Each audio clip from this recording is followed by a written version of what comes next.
불순종과 순종의 그런 내용인데, 제가 어저께 앱을 한번 찾아봤어요. 제 친구 목사인 아주 IT를 잘하는 그리고 프로그래머 출신인 이 목사님이 만든 버니엘 비오라고 하는 그 앱이 있는데, 그 앱을 제가 이제 열어가지고 이제 단어를 집어넣어가지고 검색을 해봤습니다. 순종이라는 단어를 집어넣어가지고 이렇게 순종이라고 하는 단어를 집어넣으니까 몇 구절이 나오냐 보니까 136구절이 나왔어요. 그리고 또 이제 불순종이라고 하는 단어를 제가 집어넣어 보았습니다. 불순종 이렇게 치니까 몇 구절이 나오느냐 이렇게 했더니 8구절, 8구절밖에 안 나왔어요. 순종이 그만큼 중요하다는 것입니다. 하나님께서 중조하니까 136번에 걸쳐서 순종 그렇게 이야기를 하는 거예요. 그래서 오늘 제가 쫙 정리를 했어요. 딱 두 가지로. 오늘 17절의 내용을 갖다가 이제 핵심적인 단어로 불순종의 결과, 순종의 결과로 딱 제가 요약을 해가지고 주보에도 이렇게 실어놨어요. 그 주보는 여러분 한 번 보고 그냥 냅다가 그냥 버리고 교회 놔놓고 가는 것이 아니라, 제가 여러분들이 다 그냥 놔두고 가는 것을 모아가지고 반찬 사역할 때 아파트 동마다 가서 꼽아 놓습니다. 전도지로 제가 만든 거예요. 그 전도지로 만든 거, 이 A4 용지도 바꿔가지고 아주 좋은, 비싸고 좋은 용지로 바꿨으니까 절대로 그냥 놔두고 가지 마시고, 가져가서 집 앞에 있는 그 한 집이라도 내가 꼽아 놓고 가야 되겠다, 그런 마음을 가지고 꼭 가지고 가시기 바랍니다. 아니면 그거 들고 가가지고 주변에 아는 사람이 있으면은 그 말씀 가지고 설명을 할 수도 있습니다. 그러면 되는 거예요. 여러분, 전도가 어려운 게 아닙니다. 오늘 말씀은 순종과 불순종의 그 결과에 대해서 이야기를 하고 있는 거예요.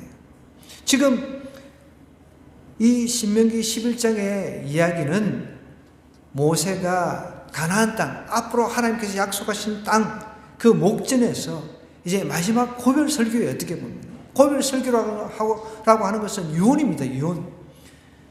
니네들 이렇게 살아야 된다. 하나님 앞에 절대적으로 불순종하면 망한다. 하나님 앞에 순종해서 복을 받아야 된다. 그 핵심적인 그 메시지가 바로 그겁니다. 그것을 아주 길게 반복해서 이야기를 하는 거예요. 무려 순종이라고 하는 단어는 136구절로 하나님께서 성경을 통해서 우리에게 이야기하듯이 모세의 심정도 똑같았을 겁니다. 순종해야 된다. 성경이 강조하는 건 여러분 다른 거 없습니다. 뭐 많은 것 없잖아요. 기도해라, 순종해라, 뭐 이런 것밖에 없다는 거예요, 사실은. 근데 그게 안 되니까, 그것을 우리가 실천하고 삶에서 살아내는 게 안 되니까 이렇게 계속해서 반복을 하고 있다는 거죠. 그러면은 먼저 제가 이제 요약을 이렇게 해놓았습니다. 첫 번째, 불순종의 결과를 한번 한번 보자고요. 불순종의 결과. 1절부터 우리 먼저 한번 이야기를 해보면, 그런즉 내 하나님 여호와를 사랑하여 그가 주신 책무와 법도와 규례와 명령을 항상이라고 하는 것은 전생애를 통해, 이런 뜻입니다. 전생애를 통해서 하나님께서 주신 그 책무, 우리가 책임을 지고 뭔가 지켜야 될 거 있잖아요. 그죠? 해야 될 것. 법도, 어떤 법도, 하나의 우리나라도 법이 있습니다. 법 가지고 해석을 잘못해가 서로 막 싸우고, 나는 이렇게 해석하고 저렇게 해석하고 막 서로 싸우잖아요. 그죠? 법도가 있습니다. 규례, 규칙 같은 게 있잖아요. 교통 그 법규, 규칙 이런 게 있지. 빨간불에서는 우리가 걸으면 안 되잖아요. 그죠? 저도 오늘 오다가 막 달리다 보니까 이게 멈출 수가 없으니까 그냥 노란불인데 빨리 다니는데 빨간불인데 지나쳐버렸어요. 마음이 뜨끔한 거예요. 저도. 왜냐면 이제 오르막에서 이제 막 저거 신호를 빨리 이제 그 통과를 해야 제 시간에 아이를 태우러 갈 수 있다 생각하니까 마음이 좀 조급해가지고 이제 막 다니는데 노란불이 됐어요. 빨리 가야 되는데 거기 또 하필이면 이제 오르막에다가 틀어야 돼요. 코너예요, 코너. 그나마 제가 빨간불이 바뀌면서 이렇게 틀었는데 다른 사람들이 이렇게 조금 지켜줘가지고 나를 기다려줘가지고 제가 살아 돌아왔습니다. 그렇지만 하나님 앞에 참 무한 죄송스럽죠. 이게 어떤 규칙이 있다는 거예요. 규칙. 그거 하나님께서 명령을 하고 있다는 거예요. 그것을 규칙하고 법도 이런 것들을 하나님께서 명령이라고 하는 것은 어떤 것입니까? 그 군대에서 전시에 명령을 합니다. 군인이 명령을 해요. 상사가. 그러면 위에서 부하한테 명령을 했는데 전진해. 그런데 막 그 도망가고 전진을 안 해요. 그러면 총으로 그냥 쏘아서 죽일 수가 있습니다. 명령에 그 불복했기 때문에. 하나님의 명령은 내가 지켜도 되고 안 지켜도 되는 것이 아니라 반드시 내가 지켜야 되는 것이라는 거죠. 그래서 항상 전생애를 통해서 요때는 내가 좀 안 지키고 저때는 좀 지키고 뭐 이런 게 아니라 전생애를 통해서 지키라는 것입니다. 또 2절에 보니까 너희의 자녀는 알지도 못하고 보지도 못하였으나 너희가 오늘날 기억할 것은 너희의 하나님 여호와의 교훈과 그의 위엄과 그의 강한 손과 펴신 팔과 애굽에서 그 왕 바로와 그 전국에 행하신 이적과 기사. 여러분이 이적과 기사라고 하는 것은 무엇입니까? 여기 이제 밑에 나와 있어요. 4절부터 5절에 쭉 이렇게 나와 있는데, 이적이라고 하는 것은 어떤 초자연적인 기적을 말하는 거예요. 예를 들어서 예수님께서 이 땅에 오셔가지고 물을 갖다가 포도주로 만드셨어요. 그거는 이적이죠. 기적이죠. 기적. 그건 있을 수가 없는 게 본질이 바뀌었으니까. 예수님께서 이 땅에 오셔서 물 위를 걸어가셨어요. 물 위로 걸어가는 그 생물체는 소금쟁이밖에 없어요. 소금쟁이. 제가 알기로는. 그래서 소금쟁이를 연구를 해가지고 물 위로 걷는 이제 로봇을 발명을 했다고 제가 최신 이제 기사를 보았거든요. 우리 인간은 물 위로 걸을 수가 없습니다. 그런데 예수님이신 하나님이 이 땅에 오셔서 하나님이신 것을 보여주시면 물 위로 걸어가요. 그거를 갖다가 이적, 기적, 초자연적인 그런 그 기적을 말하는 거죠. 그 다음에 이제 기사라고 하는 것은 하나님께서 심판과 구원을 행하신 행위를 말하는 거예요. 밑에 나와 있어요. 여기 보면 4절부터 보면 여호와께서 애굽 군대와 그 말과 그 병거에 행하신 일곧 그들이 너희를 뒤쫓을 때 홍해 물로 그들을 덮어 멸했다는 거죠. 그래서 이스라엘 백성을 구해주신 그런 그 기사를 분명히 알아라, 기억해라는 거예요. 이적, 그게 또 이적이잖아요. 물이 그냥 갈라져가 홍해가 됐잖아요. 홍해가 그 갈라져가지고 완전히 그 마른 땅이 되어버렸습니다. 그게 이제 기적이죠. 기적이기도 하고 하나님께서 그 기적을 통해서 백성들을 구원했잖아요. 그게 이제 기사인 거죠. 하나님께서 행하심, 그걸 기사라고 생각하시면 되겠습니다. 또 너희가 이곳에 이르기까지 광야에서 너희에게 행하신 일이 광야에서 얼마나 많은 일들을 행하셨습니까? 그런데 그뿐만 아니라 6절에 보면은 하나님께서 이제 르우벤 자손 엘리압의 아들 다단과 아비람에게 하신 일 곧 땅이 입을 벌려서 그들과 그들의 가족과 그들의 장막과 그들을 따르는 온 이스라엘 한가운데에서 모든 것을 삼키게 하신 일이라 하면서 너희가 여호와께서 행하신 이 모든 큰 일을 너희의 눈으로 보았다라고 이야기를 하고 있습니다. 그러니까 여기서 말하는 11장 6절에서 말하고 있는 것은 불순종의 결과가 결국은 멸망했다는 거예요. 망했다는 겁니다. 불순종의 결과는 여러분 여기 6절에 보면 분명히 르우벤 자손 엘리압의 아들 다단과 아비람이 나오는데 왜 망했냐면 모세한테 대항을 한 거예요. 모세가 지도자였습니다. 백성들을 이끌고 애굽에서 이제 탈출을 해가지고 물론 하나님께서 다 이끌어 주셨죠. 그렇지만 이제 애굽에 탈출한 이후에 애굽에서 이제 벗어난 이후에 광야 생활을 하는 동안에 하나님께서 모세를 지도자로 세워주셨어요. 그런데 니만 지도자냐? 그러면서 다단과 이 아비람 요 일당들이 이제 데모를 한 거죠. 소위 말하면 니만 지도자냐? 우리도 지도자다. 그렇게 해가지고 결국은 하나님께서 세우신 지도자에 대항한 그 대가를 아주 톡톡하게 치른 거죠. 전 가정이 몰살을 했다는 것이죠. 여러분 불순종의 가정은 그 어떻게 보면 전 가족이 몰살을 한다는 거예요. 불순종의 그 결과를 분명하게 말씀을 하고 있는 것입니다. 자, 또 우리가 불순종의 결과를 이제 6절에서 살펴보았다면 16절, 17절 한번 골짝 띄어가지고 불순종의 결과가 어떤 것인지, 나는 이렇게 불순종의 삶을 살면 안 되겠다, 이렇게 각오하고 순종의 삶을 살겠다, 이런 각오가 오늘 저와 여러분에게 있어야 될 줄 믿습니다. 16절부터 17절에 보십시오. 너는 스스로 삼가라라고 이야기를 합니다. 경계하라는 거예요. 삼가라고 하는 것은 경계하라는 거예요. 여러분, 어떤 경우는 보면 먹지 말라라고 하는 게 있어요. 음식에 보면 부패를 방지하기 위해서 이제 집어넣은 그런 게 있어요. 거기 보면 코션이라는 영어로 이렇게 써놨어요. 주의하라는 거예요. 근데 그걸 모르고 뜯어 먹으면은 그거는 독이 되는 거죠. 주의하라는 거예요. 여기서도 말하는 겁니다. 16절에 보면은 너희는 스스로 경계하라, 삼가라. 두렵건대 마음에 미혹이 되어가지고 돌이켜 다른 신들을 섬기며 거기서 철다함으로. 왜 이런 이야기를 합니까? 그 가나안 땅에 들어가면은 이미 하나님께서 약속한 땅에 원주민들이 살고 있단 말이에요. 그 원주민들이 다 이방 신들을 섬기면서 이방 문화 속에서 지금 살고 있는 거예요. 그런데 하나님께서 택한 백성들이 그 땅에 들어가 가지고 그 원주민들을 다 몰아내야 되는데 몰아내지를 못하고 그 원주민들의 풍습에 젖어 가지고 이방 신들을 갖다가 섬기면서 하나님을 떠날 것을 염려를 하고 있는 거예요.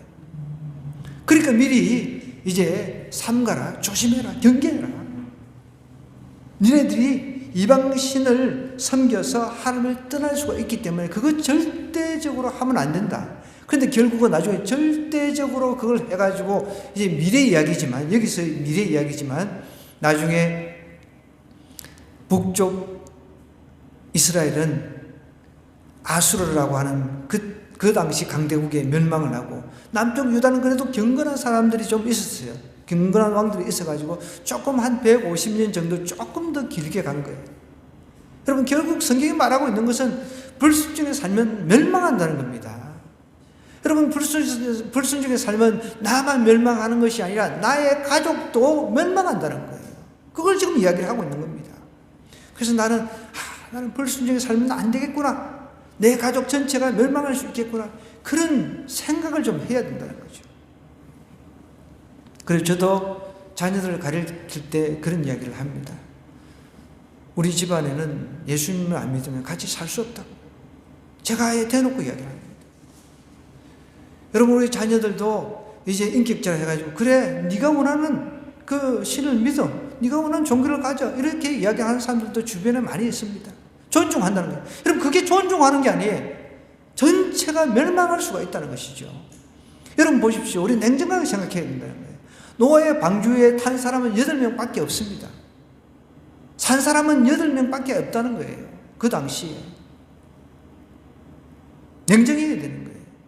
여러분, 우리 사람이 냉정할 땐 냉정해야 된다는 거예요. 여러분, 얼마나 사람이 냉정하지 못하는 줄 아세요?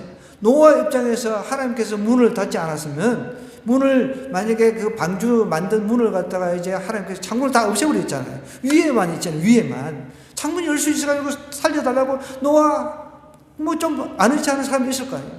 친구도 있을 거고. 헤엄쳐 와가지고 문 열어달라고 문 두드리고 그런 사람이 있을 거란 말이에요. 근데 마음 약해가지고 문을 열어줄 수 있단 말이에요. 하나님께서 그것까지 다 차단시켜버린 거예요. 냉정할 땐 냉정해야 돼요. 내가 예수님을 믿으면은 니네들도 죽기 살기도 같이 믿어야 된다.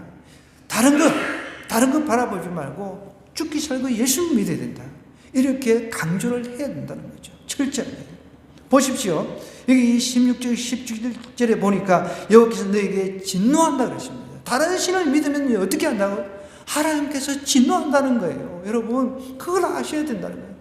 너 다른 신, 그래 믿어, 니 믿고 싶으면 믿어가 아니에요. 다른 신 믿으면 하나님의 진노가 임한다. 이렇게 우리가 가르쳐야 된다는 거예요. 또 뭐라고 이야기합니까?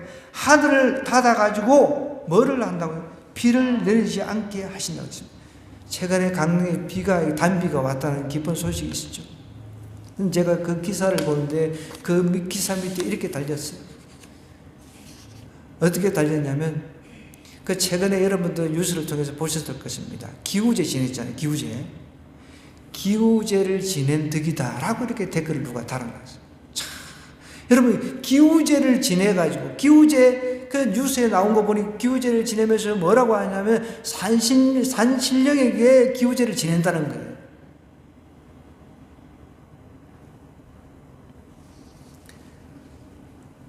물론 이제 기후제를 지낼 때 그 대상이 이제 그 천상의 신, 또 산신령, 자기들이 믿고 있는 잡다한 신들이 대상일 수 있습니다. 어쨌든 기후제는 다른 신, 하나님이 아닌 다른 신에게 지내는 거예요.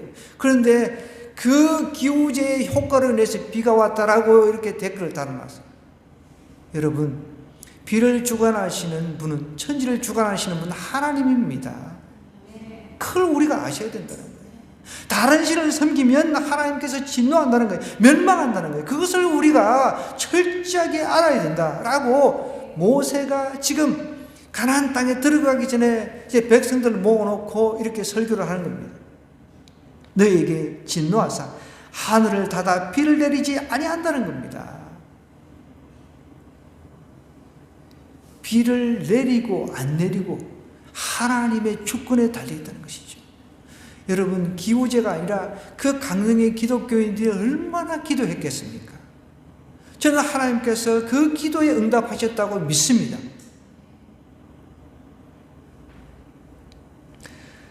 여러분, 비를 하나님께서 안 내리게 하늘을 닫아버리면 어떤 일이 일어납니까? 보십시오.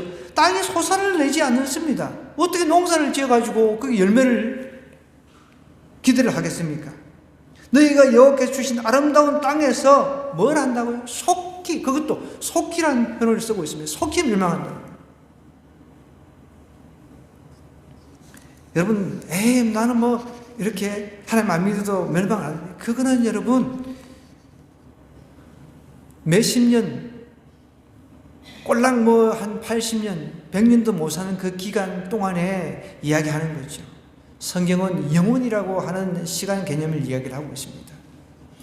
그래서 여러분 한번 물어보십시오. 지금 우리 연세 드신 분들이 꽤 많으신데 80년 동안 뭐 90 이상 되신 분도 계신데 80년 가까이 살아오시면서 세월을 아주 그냥 너무너무 지긋지긋했다, 이 세월이 너무너무 지긋했다고 하는 분들은 아무도 없을 거예요. 신속히 그냥 후다닥 지나갔다 이런 표현을 할 겁니다. 한번 물어보십시오. 우리 지금 열심히 주무시고 계신 역대 여신, 한번 세월이 후다닥 지나갔어요? 너무너무 지겹게 지나갔어요? 잠을 깨고 정신을 바짝 차리고 한번 대답해보고, 세월이 후다닥 지나갔어요? 우리 박근주 집사님, 세월이 그냥 후다닥 지나간 느낌이죠? 네. 너무너무 지긋지긋해, 뭐 그게 아니잖아요. 그죠? 잠시, 그냥 잠깐 그냥 지나가니까 내 나이가 이렇게 된 거예요. 그 성경의 개념이 그겁니다. 그냥 화살을 쏜 것처럼 지나간다는 거예요. 그러면 여러분, 이 땅에 사는 삶은 잠깐이라는 겁니다. 우리는 얼마 있으면 영혼의 세계에 각자가 들어갑니다. 그때 그 시간 개념을 확실하게 이해할 수 있을 것입니다. 속히 멸망한다는 거예요. 다른 성경이 속히 멸망한다는 것입니다. 불순종의 결과가 어떤 겁니까? 몰살당, 가족 전체가 몰살당하고요, 비가 오지 않고 멸망한다는 겁니다. 불순종. 그런데 보십시오. 우리 이제 순종의 결과를 한번 찾아보았으면 좋겠습니다. 순종은 풍성해요. 여러분, 이 풍성한 그 삶이 있다는 거죠. 우리 8절부터 다시 돌아가 볼까요? 8절. 그러므로 너희는 내가 오늘 너희에게 명하는 모든 명령을 지키라 라고 하면서, 그리하면 지킬 때예요. 지킬 때 가정을 하는 겁니다. 지킬 때, 그리하면 너희가 어떻게 된다고요? 강성해진다는 거예요. 여러분 아시다시피 다윗이 하나님의 말씀대로 살아갔을 때 전 세계 최강자가 됐습니다. 그래도 지금 미국이라고 하는 사회가 좀 부패하고 하기는 했지만, 그래도 최강대국대가 최강자가 되어 있는 것은 그 중심에 여러분 그 강요들, 저는 참 감동받아요. 그럴 때마다. 다른 걸 몰라요. 강요들이 모여서 성경 공부를 하는 나라가 미국입니다. 그걸 아세요? 대통령도 뭐 마음에 안 드는 것도 있지만은 최근에 학교에서, 공립학교에서 기도해야 된다고, 이제 아마 조만간에 기도하게끔 공립학교에서 이제 기도하게끔 할 겁니다. 여러분, 하나님께서 강성하게 해주신다는 거예요. 약속을 한 그대로 되는 거예요. 미국이, 여러분, 제가 볼 때는 그래도 한 100년까지는 미국이 세계를 제패할 그런 잠재력을 가지고 있다는 거예요. 그거는 청교도 때부터 하나님을 철저하게 섬기면서 말씀대로 그렇게 섬겼기 때문에 그 어떤 그 결과물이라는 것이죠. 그렇지만 이제 우리가 좀 깊숙이 들어가 보면 막 지저분하잖아요. 보면은 학교마다 막 레즈비언, 게이부터 시작해서 동성애들이 판을 치고, 그렇지만 그 중심 믿는 자들이 철저하게 하나님 중심으로 살려고 애를 쓴다는 것이죠. 그걸 우리가 아셔야 돼요. 강성해질 것이다 라고 이야기를 하고 있어요. 너희가 또 건너가 차지할 땅에 들어가서 그것도 차지할 것이라 라고 이야기를 하면서 땅을 차지한다는 땅.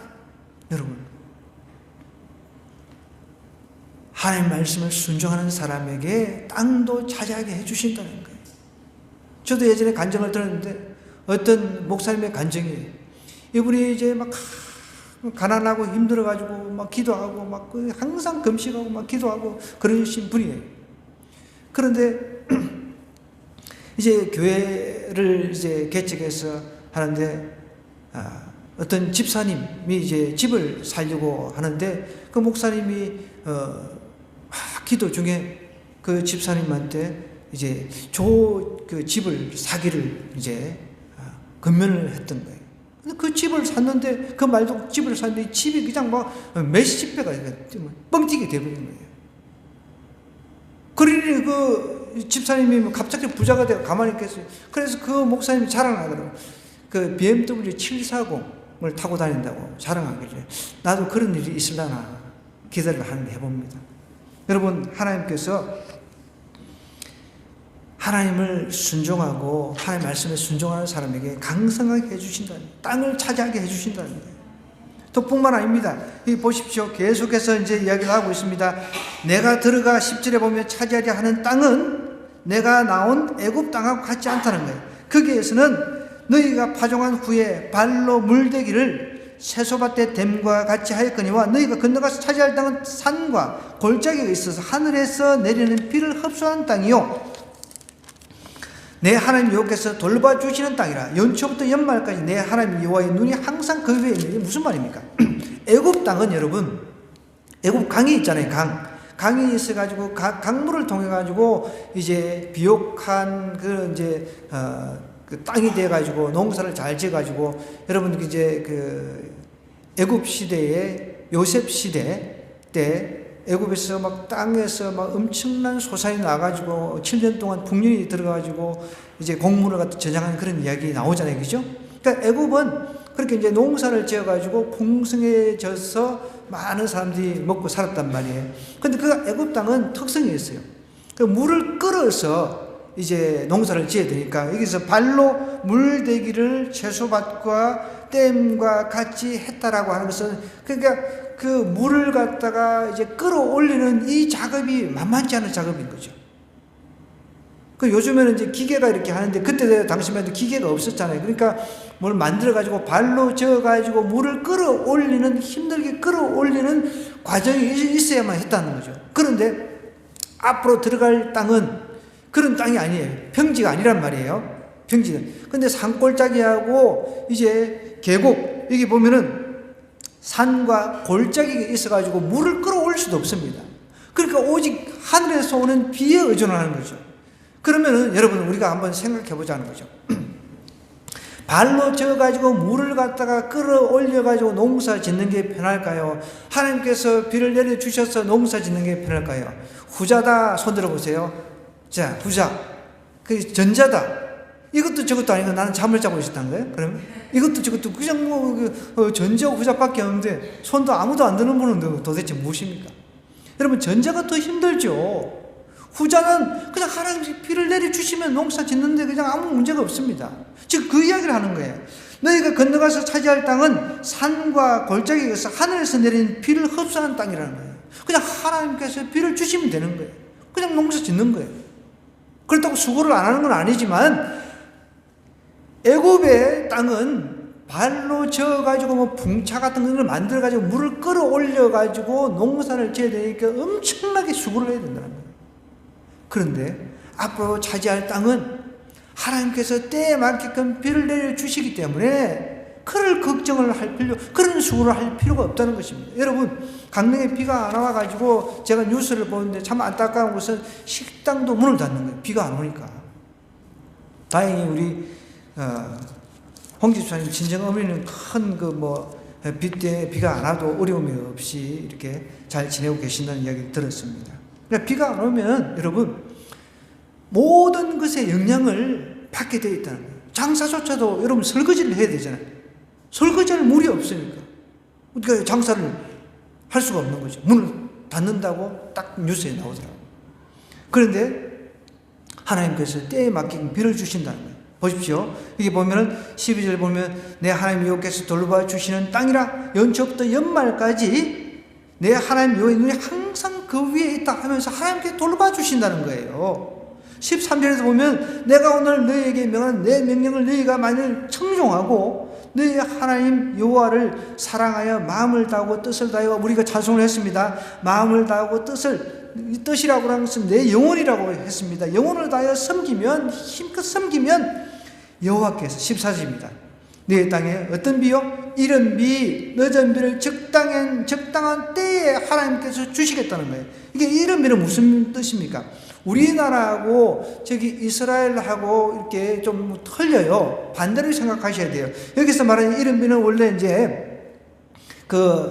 가을비를 말하는 거예요. 가을비. 지금 이제 가을철 있잖아요. 10월, 11월 달 정도 가을비를 말하는 거예요.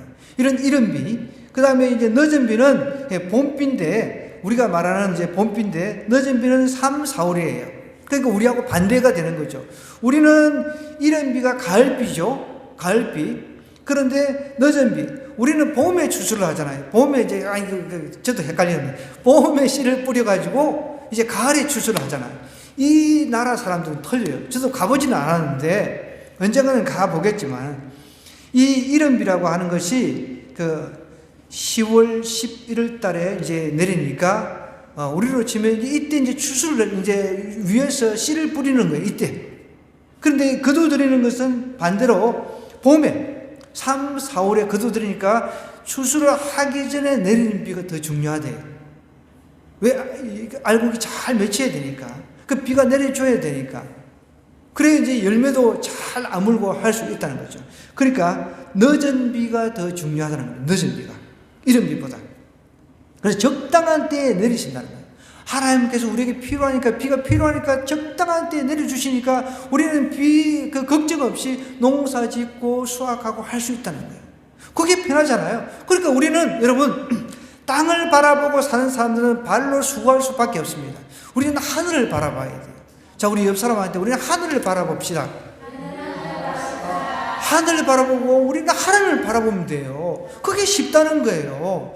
하늘 바라보고 하나님 바라보는 게 더 쉽다는 거예요. 땅 바라보고 비 안 오면 비 안 온다고 수고하고 그냥 뭘 찾아다니는 것보다 여러분 하나님을 바라볼 때 하나님께서 적당한 때에 비를 내려 주신다고 하나님께서 약속하셨다는 거예요. 왜요?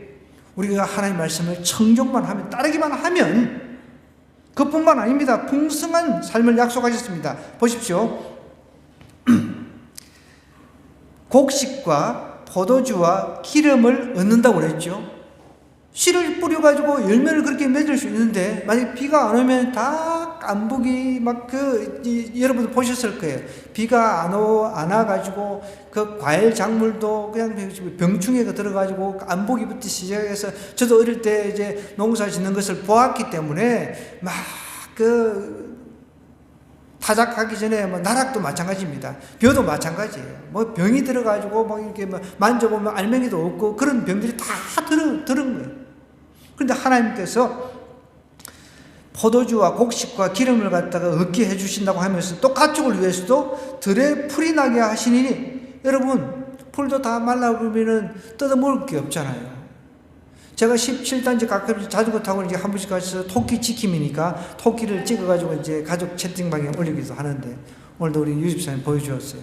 근데 이제 그거 보면은 이 토끼가 우리 16단지로는 한 번도 넘어온 적이 없어요. 근데 그 아줌마를 제가 만났는데 아줌마도 이야기를 하는 거예요. 그 토끼는 17단지만 삽니다. 16단지를 안 갑니다. 한 마리 들고 가세요. 그렇게 이야기를 하더라고. 풀어놓으라. 근데 제가 이제 16단지는 이렇게 그 목초지, 토끼가 풀 뜯을 만한 넓은 곳이 거의 없어요. 그 17단지는 가보니까 그 토끼가 항상 풀 뜯는 장소가 좀 넓어요. 목초지가 탁, 토끼가 풀 뜯기가 좋아요. 자기들끼리 홀짝홀짝 뛰고, 막 이제, 그거를 제가 막 딱 영상에 찍어가지고 막 항상 올리고 그러거든요. 여기 보십시오. 먹고, 배부를 것이다. 풀이 나게 하고, 배부를 그냥 풍성한 삶을 하나님께서 약속하셨다는 거예요. 하나님께 순종하면 우리 풍성한 삶을 얻는다는 거예요. 그러면서 16절에 이렇게 얘기해요. 너희는 스스로 삼가 두릴 건데, 마음에 미혹하여 돌이켜 다른 신들을 섬기며 그 절하지 말라는 겁니다, 여러분. 순종의 결과가 어떻습니까? 불순종의 결과가 어떻습니까? 정리를 하겠습니다. 불순종의 결과는 한마디로 말하면 멸망입니다. 멸망. 하나님 말씀대로 살 때 우리는 풍성해진다는 거예요. 이런 풍성한 삶이 더 좋잖아요.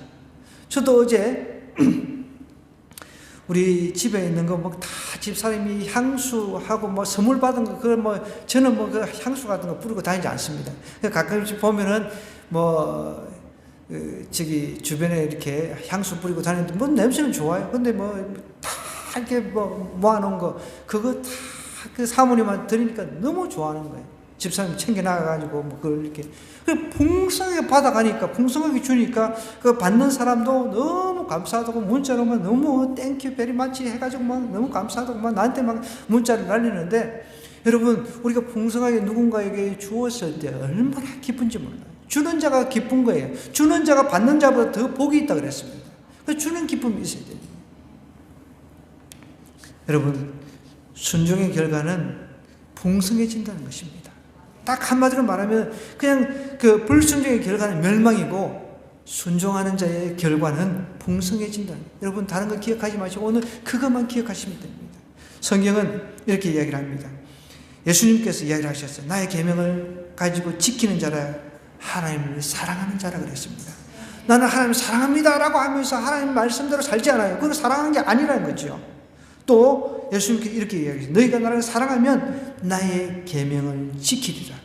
하나님의 말씀을 지키지 않으면서 내가 하나님을 사랑합니다 말을 할 수 없는 거예요. 나의 계명을 지키는 자라야 나를 사랑하는 자다라고 예수님께서 철저하게 이렇게 말씀을 하고 있습니다.